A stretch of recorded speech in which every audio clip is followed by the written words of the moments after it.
Good morning everyone, this is our Hindi class for class 8। सो हमने हमारी वसंत की बुक के पाठ पानी की कहानी में स्टार्ट किया था, जिसमें हमने यहाँ पे लेखक और बूंद के बारे में देखा कि बूंद ने अपनी अलग अलग कहानियाँ सुनाई और जिसमें कि लेखक जो थे वो बूंद की कहानी से इतने खुश हुए जिससे उन्हें क्या लगा कि उन्होंने कहा कि मैं बूंद को वादा किया कि मैं तुम्हारी रक्षा करूँगा। और बूंद ने प्रसन्न होकर यही कहा कि बस मुझे तुमसे सुबह तक अपनी रक्षा चाहिए, उसके बाद तो सुबह जब सूर्य निकलेगा मैं उसकी ऊर्जा से उड़ जाऊँगी। ठीक है, उसके बाद उन्होंने कहा कि ताकि तुम्हारा हाथ ना दुखे इसलिए मैं तुम्हें अलग अलग कहानियाँ सुनाती हूँ। मेरे इस जीवन में, विचित्र जीवन में बहुत चीज़ें मैंने देखी हैं और अद्भुत घटनाएं वो अपनी सुनाने लगती है। अब हम इसमें ये हमारे इस चैप्टर का पार्ट 3 है। मैं कई मास समुद्र में इधर उधर घूमती रही। अब क्या पहले क्या बताया कि उसने अपने पौधे की कहानी सुनाई कि भाई वो कैसे ज़मीन के नीचे पौधे ने उसे खींच लिया उसकी जड़ों ने। फिर सेकंड स्टोरी सुनाई जिसमें बताया बूंद ने कि किस तरह से जो सूर्य से वो अलग हुई थी, कि सूर्य का एक टुकड़ा था जिससे कि वो अलग हो गया था एक पिंड के कारण, और फिर वो अलग अलग टुकड़ों में टूटता गया और टुकड़ों में टूटा तो उससे ग्रह बने जिसमें एक पृथ्वी भी था और पृथ्वी लपटों से घिरी हुई थी। पर जैसे जैसे वो ठंडी हुई तो वह जो बूंदें थी सब जम गई और वह जमी तो पर जब उनके नीचे का पानी फिसलने लगा तो वह भी उन पे से फिसलना शुरू हो गई। अब आगे क्या कहानी सुनाती है बूंद हम ये देखेंगे। मैं कई मास समुद्र में इधर उधर घूमती रही और फिर अब ये बूंद कहाँ पहुँच गई? समुद्र में यानी सी में।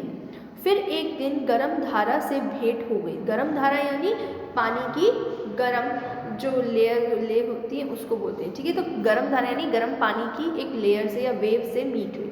धारा के जलते अस्तित्व को ठंडक पहुंचाने के लिए हमने उसकी गर्मी सोखनी प्रारंभ कर दी और इसके फलस्वरूप मैं पिघल पड़ी और पानी बनकर समुद्र में तिल गई। ऐसा क्यों हुआ कि उन्हें एकदम से मतलब गर्म धारा आई थी और उसको ठंडा करने के लिए उसकी गर्मी को क्या करा? बूंदों ने सोखना शुरू करा और जब उसकी गर्मी को सोखा तो गर्मी से क्या होने लगा? जो ये धाराएं थी ये पिघलने लगी और उसके फलस्वरूप ये पिघल पड़ी और समुद्र तक पहुंच गई। समुद्र का भाग बनकर मैंने जो दृश्य देखा वह वर्णनातीत है। ठीक है, वर्णनातीत मतलब जिसका वर्णन नहीं किया जा सकता। ठीक है, तो समुद्र का जो दृश्य देखे, क्योंकि समुद्र इतने बड़ा होता है तो उसमें जो चीज़ें और जो दृश्य बूंद को देखने के लिए मिले वह बिल्कुल अद्भुत थे।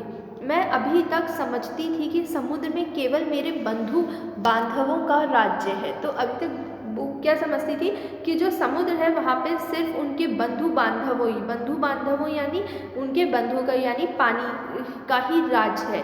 परंतु अब ज्ञात हुआ कि समुद्र में चहल पहल वास्तव में दूसरे ही जीवों की है। पर अब क्या पता चला बूंद को कि नहीं, वहाँ पे सिर्फ पानी की बूंदें या पानी नहीं है बल्कि वहाँ पे दूसरे जीव भी हैं जिनकी वजह से वहाँ बहुत ज़्यादा चहल पहल है और उसमें निरा नमक भरा है।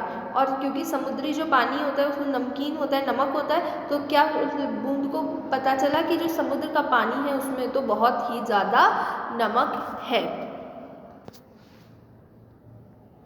एक दिन मेरे जी में आया कि समुद्र के ऊपर तो बहुत घूम चुकी हूँ, भीतर चलकर भी देखना चाहिए कि क्या है। तो एक दिन बूंद की ये बहुत चाह उठी और आया कि समुद्र के ऊपर तो बहुत घूम ली, अब देखूँ कि नीचे भी क्या है। पहले पहल समुद्र का खारापन मुझे बिल्कुल नहीं आया, जी मचलाने लगा, पर धीरे धीरे सब सहन हो चला। एक दिन मेरे जी में आया कि मैं समुद्र के ऊपर तो बहुत घूम चुकी हूँ, भीतर चलकर भी देखना चाहिए। तो अब क्या मतलब, पहले जो बूंद थी उसको बहुत अजीब लगता था, समुद्र बिल्कुल पसंद नहीं था क्योंकि वहाँ का जो पानी था वो बहुत नमकीन था। लेकिन अब धीमे धीमे क्या होने लगा था कि वो भाने लगा था। और अब क्या चाह हुई थी बूंद को कि समुद्र के ऊपर तो बहुत घूम ली, अब कुछ समुद्र के नीचे भी घूमकर देखूं। इस कार्य के लिए मैंने गहरे जाना प्रारंभ कर दिया और इस समुद्र को नीचे तक देखने के लिए बूंद ने क्या करा? नीचे और नीचे जाना शुरू कर दिया, यानी समुद्र की गहराई में जाना शुरू कर दिया। मार्ग में कौन विचित्र विचित्र जीव देखे और मार्ग में बहुत ही विचित्र चीज़ें और देखने को मिली। मैंने अत्यंत धीरे रेंगने वाले घूंघरे और जालीदार मछलियाँ, कई मनमारे कछुए और हाथों वाली मछलियाँ देखी। तो अब क्या देखा मार्ग में, यानी जब वो बूंद ऊपर से नीचे की तरफ जा रही थी तो बूंद ने देखा कि कहीं तो पानी में अत्यंत धीरे धीरे रेंगने वाले जीव थे, जालीदार मछलियाँ थीं, भारी कछुए थे और मतलब अलग अलग हाथों वाली, यानी कि बहुत हाथों वाली मछलियाँ थी।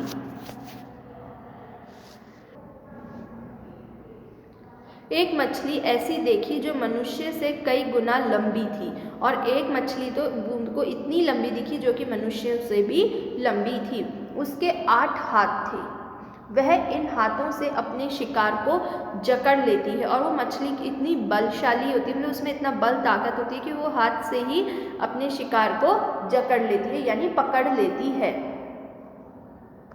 मैं और गहराई की खोज में किनारों से दूर गई तो मैंने एक ऐसी वस्तु देखी कि मैं चौंक पड़ी। तो जैसे जैसे वो और गहराई तक गई और खनिजों को देखा तो खोज के किनारे से दूर गई तो मैंने एक ऐसी वस्तु देखी कि मैं चौंक पड़ी, मतलब कुछ एक अद्भुत चीज़ अब बूंद को दिखाई दी थी। अब तक समुद्र में अंधेरा था। अब तक क्या था? समुद्र में अंधेरा। सूर्य का प्रकाश कुछ ही भीतर तक पहुंच पाता था और बल लगाकर देखने के कारण मेरे नेत्र दुखने लगे थे।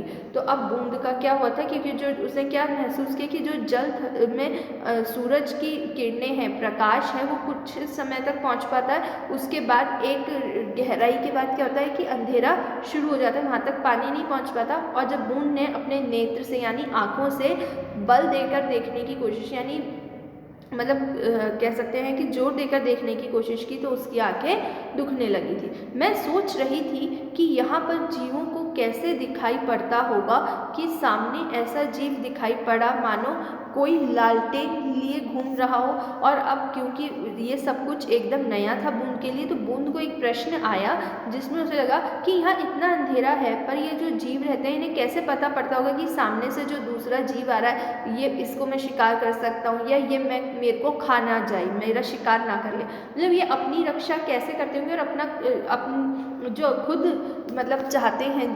करना शिकार वो कैसे करते होंगे। तो ये जो बूंद है इसके लिए ये एक बहुत बड़ा प्रश्न था। मैं सोच रही थी कि यहाँ पर जीवों को कैसे दिखाई पड़ता होगा कि सामने ऐसा जीव दिखाई पड़ा मानो कोई लालटेन लिए घूम रहा हो। यह एक अत्यंत सुंदर मछली थी। और मतलब कैसे दिखाई पड़ता होगा कि सुंदर से जो मछली आ रही है कि वो सुंदर है या कैसी है, कि ये कोई लालटेन लेके थोड़ी घूम रही, लालटेन लेके यानी जिससे रोशनी हो जाती है। यह एक अत्यंत सुंदर मछली थी, पर उनसे दिखाई पड़ रहा था कि जो सामने से आई थी वो बहुत ही सुंदर मछली थी। इसके शरीर से इस प्रकार की चमक निकलती थी जो इसे मार्ग दिखलाती थी। तो अब क्या दिखा कि वो जो मछली थी उसमें अपने आप में एक ऐसी चमक थी जो उसको सुंदर दिखलाती थी, और वो इतनी सुंदर थी कि उसमें से प्रकाश निकल रहा था, यानी कि वो इतनी चमक रही थी।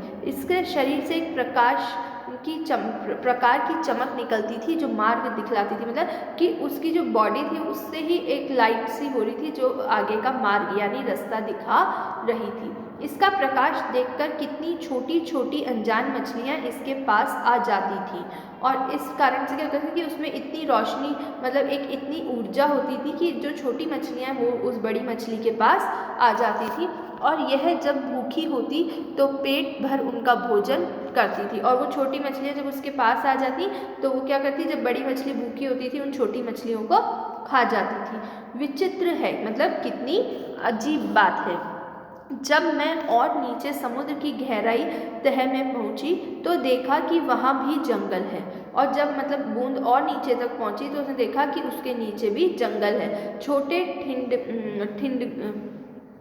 ठिंडगने, ठीक है, ठिंगने, जैसे हम टींगने बोलते हैं ऐसे इसमें ये ठिंगने, ठीक है। ठिंगने मोटे पत्ते पेड़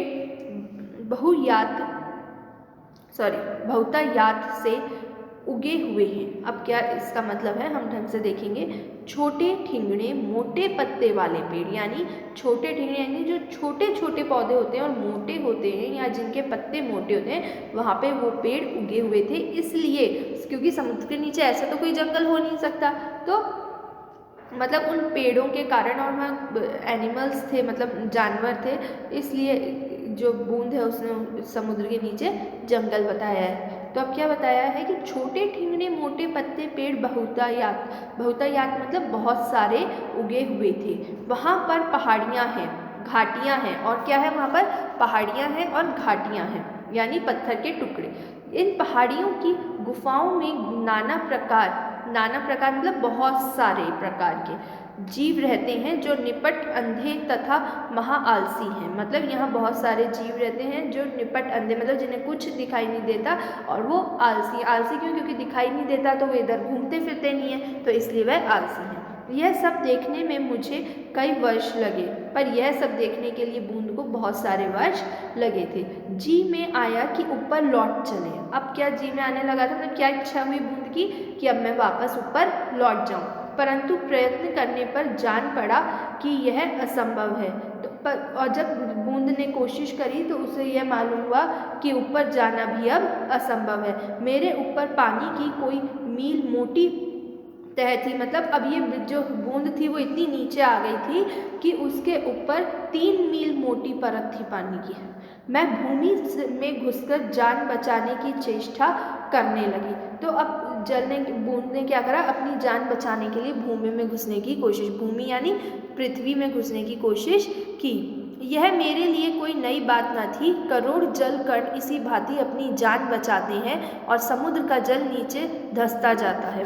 और ये कोई नई बात नहीं थी, क्योंकि करोड़ों जल के कण जो होते हैं, मतलब जल की जो बूंद होती हैं, वो भूमि में घुसकर अपनी जान बचाती हैं, और इस कारण से जो जल मतलब समुद्र का पानी है वो धरती में जाता है, और जो समुद्र है उसका खुद का पानी कम होता है, पर फिर वही साइकिल चलती है, वापस बारिश होती है और समुद्र का पानी बढ़ जाता है। ठीक है, मैं अपने दूसरे भाइयों के पीछे पीछे चट्टान में घुस गई, और इस तरह क्या हुआ कि अपनी जान बचाने के लिए जो बूंद थी वो चट्टान में घुस गई। कई वर्षों में कई मील मोटी चट्टान में घुसकर हम पृथ्वी के भीतर एक खोखले स्थान में निकले, और एक स्थान पर इकट्ठा होकर हम लोगों ने सोचा कि क्या करना चाहिए। तो अब क्या हुआ कि जब वो मतलब कि धरती में घुस गई, उसके बाद भी कई वर्षों मतलब बहुत साल बाद कई मील मोटी चट्टान में घुसकर हम पृथ्वी के भीतर एक खोखले स्थान में निकले, मतलब जो एक चट्टान थी, चट्टान यानी पत्थर, ठीक है, मोटी चट्टान में घुसकर पृथ्वी के भीतर खोखले स्थान, खोखले मतलब जो बिल्कुल कह सकते हैं खोखला होता है जिसमें जान नहीं होती, और स्थान पर इकट्ठा होकर हम लोग ने सोचा कि क्या करना चाहिए। और फिर एक स्थान पे जब सारी बूंदें इकट्ठी हुई जमीन में से निकल कर, तो उन्होंने सोचा कि अब हमें क्या करना चाहिए। कुछ की सम्मति में वहीं पड़ा रहना ठीक था, कुछ की सहमति ये थी, मतलब उन्हें ये सहमत किया कि हमें यहीं पड़ा रहना चाहिए जहाँ है, ठीक है। परंतु हम में कुछ उत्साही युवा भी थे, और कुछ जो थे उत्साही युवा मतलब जो जिनमें जोश होता है, जो यंग होते हैं, ठीक है, और उत्साही यानी जोश। तो कुछ ऐसी बूंदें थी जो बहुत जोश भरी थी। वह एक स्वर में बोले, हम खोज करेंगे। तो वह सब बूंदें एक स्वर में केवल ही खोज करेंगे, यानी कुछ नया ढूंढेंगे। पृथ्वी के हृदय में घूम घूम कर देखेंगे कि भीतर क्या छिपा हुआ है। तो उन्होंने सोचा हम वापस पृथ्वी में जाएंगे और पृथ्वी में अलग अलग जगह घूम कर देखेंगे कि इस पृथ्वी में क्या छुपा हुआ है। Thank you. इसके आगे हम नेक्स्ट वीडियो में पढ़ेंगे।